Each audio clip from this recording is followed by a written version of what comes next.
Earlier in 2023, Porter Airlines acquired their new Embraer aircraft. Along with that came with their new premium class, Porter Reserve. Is it premium economy or is it business class? Today, we find out. We have an exciting trip to enjoy Porter's jump into the North American premium service. So sit back and enjoy Porter Airlines Porter Reserve. Good morning and welcome back to another video. Well, we have an exciting day today as we'll be flying with Porter Airlines on one of their new Embraer E195 E2 to Calgary, Alberta. It was only in February this year that Porter Airlines launched their new aircraft, and now they're able to fly to farther destinations in North America than what their Q400s can provide. In addition, they opened up a new hub here at Toronto Pearson for their jet aircraft, while keeping Toronto City Centre, which we visited last year, for their Q400s. Since this is a new aircraft, I thought I'd spice things up a little bit, and I purchased a ticket with Porter Reserve, Porter Airlines' answer to the North American business class. So we'll see how this business class product compares to some of the others out there. Flight is set to depart at 1:05 in the afternoon, and it's just about 11 o'clock right now. So come along, looks like we have a great day as we go to AV. We were last back in Terminal 3 in January to catch a flight with American. Back then, Porter had yet to start operations from this airport. Today, check-in can be found in the center of the terminal. Upon arriving, I was informed that their kiosks were not working this day. No problem, checking in and dropping off the bag the old-fashioned way was just as quick, as Porter Reserve passengers have a dedicated line. Porter Reserve tickets also privy you to the use of the Priority Security line, and I use that term loosely. It's not the express line which you see here. Priority Security at Terminal 3 meant they just scan your pass with priority and then stick you in with the others. I griped about cats in the past, so I'll leave it at that.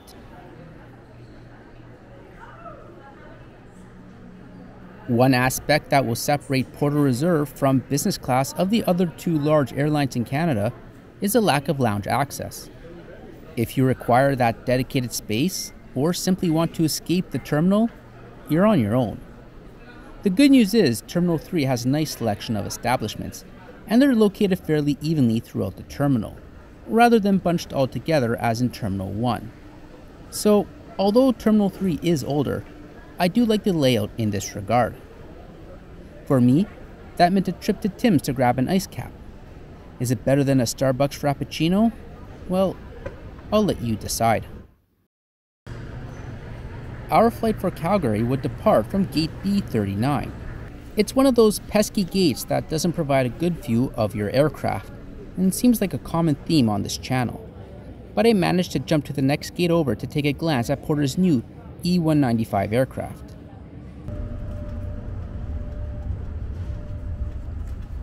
We ended up boarding on time, but the plane wasn't quite ready yet. We had to wait a few moments before getting the A-OK to proceed from this point. My anticipation of jumping on a new plane still had to wait a few moments. Come on down. Thank you very much for your patience. Enjoy your flight. Take care. Bye-bye.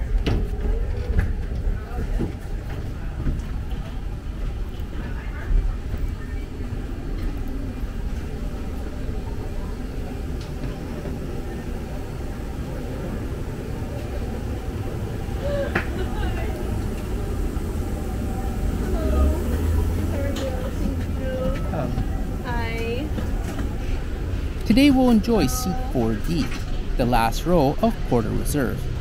And I could tell the moment I walked on board that this is a very new plane. Everything was clean and bright and had that fresh new smell to it. The E195 E2 is the largest variant of Embraer's E2 series, which was developed as the next iteration of their successful E-Jets. The single-aisle plane competes with the Boeing 737 MAX and the Airbus A220. As of September 2023, Porter has an order of 50 planes with 17 already delivered. Each has 132 seats, with the first 16 as Porter Reserve and 20 as Porter Classic. There are 2 lavatories on board, one on either end of the aircraft. This is one of the newest planes we've flown on, being delivered 7 months earlier in December 2022.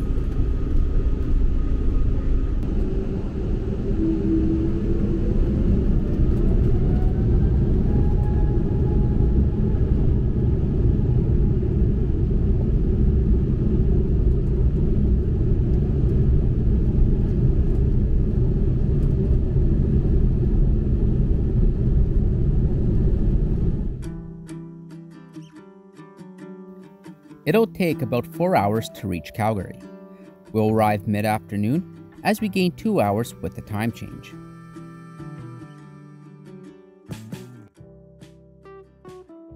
The fresh white cabin is laid out in a 2-2 seating configuration with LED mood lighting, grey accents, and blue bulkheads, providing a modern feel and appearance. No partition or curtain separates economy from Porter Reserve. I appreciated the large windows of the aircraft. It brightens up the cabin and gives a sense of space on these regional jets. Seats in economy are grey, while dark blue in the first 4 rows indicating Porter Reserve. However, the physical dimension of the seat is unchanged regardless of the class. The seats are comfortable and come with an adjustable headrest. Seatback has a literature pocket on top with the Wi-Fi connection guide and a coat hook off to the side, beneficial for those chilly winter days. In the center is the table, and below is a small pocket with a welcome note for reserve passengers, Porter's magazine, and safety card. Seat pitch in reserve is 36 inches, which is fairly generous, but for reference, 2 inches less than Air Canada's business class on their Embraers. And between the seats are the power outlets. The table folds in half, and this is the first time I've seen this type of table on a Canadian aircraft, and it can be brought closer to you. You're able to easily get out of your seat when it's folded in half. And above you have access to the light and air control, the latter becoming rarer as airlines are opting not to install this addition. Overall, I was very pleased with the comfort and design of the seat and the cabin on board.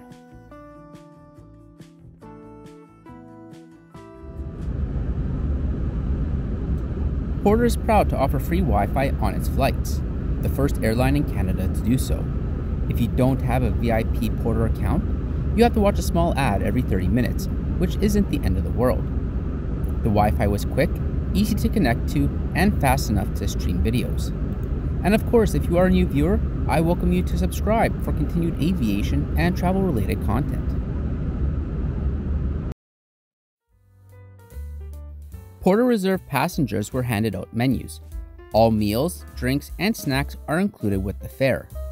Meals and premium drinks are available to economy passengers as well, for a fee. And the menu doubles as a postcard. Nice touch.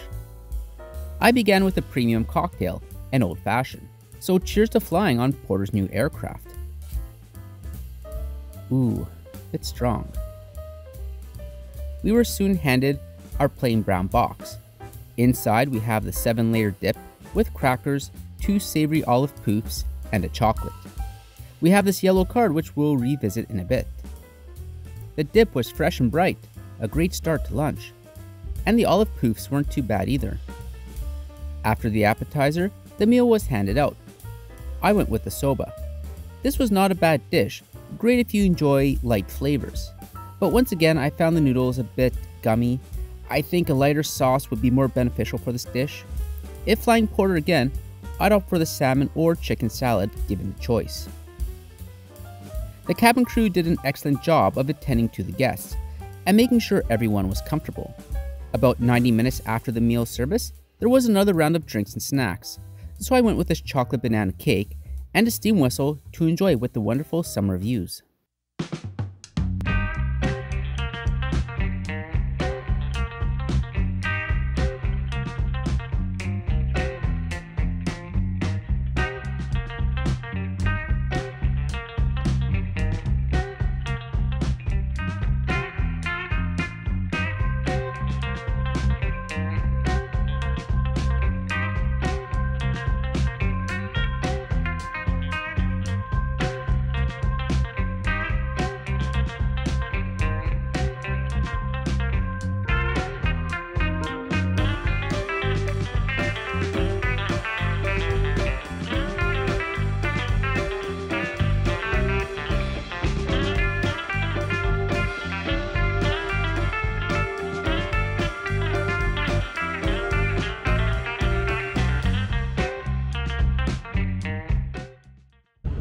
Along with the free internet, there is also the onboard streaming entertainment service with plenty of options.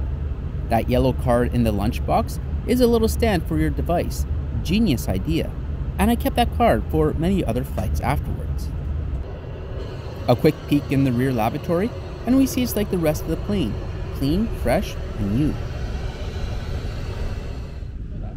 This was a lovely and enjoyable flight. I love Porter's spin on the service, providing postcards and stands for your device, and a nice selection of meals and snacks. I am happy that Porter Airlines is finally up and running with their jet aircraft, which can now reach many destinations in North America. At the time of filming and editing, Porter employs their Embraer aircraft on domestic flights to Winnipeg, Calgary, Edmonton, and Vancouver from Toronto. I should point out, however, that at no time does Porter sell or advertise Porter Reserve as a business class seat, but sells it as an elevated, all-inclusive experience. Between business and premium economy, I'd say Porter Reserve lands somewhere in the middle. I enjoy the free Wi-Fi, the meals, and the onboard experience. I didn't see much value on the ground besides boarding first and the dedicated check-in counter, which I wouldn't use if the kiosks were working. Back in the days, Porter had a lounge in Toronto City Centre. I find a lot of value in airport lounges, and adding lounge access to Porter Reserve would make this a very attractive way to fly. Turning towards the price, I purchased this ticket during a 20% off sale. If I were to purchase economy, I'd probably choose flexible since I checked in a bag. I always avoid basic as there's far too many restrictions. For $19 more on top of flexible, I was able to select a Porter Reserve ticket. So for $392, I think it's a fair price for what we experience today. In general, Porter Airlines does have competitive pricing when compared to Air Canada and WestJet for similar routes. So, would I fly Porter Reserve again? I think I would, if I could get it for a good price during sale or promotional period. Again, I was very happy and pleased with this flight and new aircraft. Yet again. But let me know about your thoughts about Porter Airlines Porter Reserve. Is it a product that appeals to you, or would you be content with economy? As always, thanks for watching, and I'll catch you in the next video where, unfortunately, we see one of my worst flying days.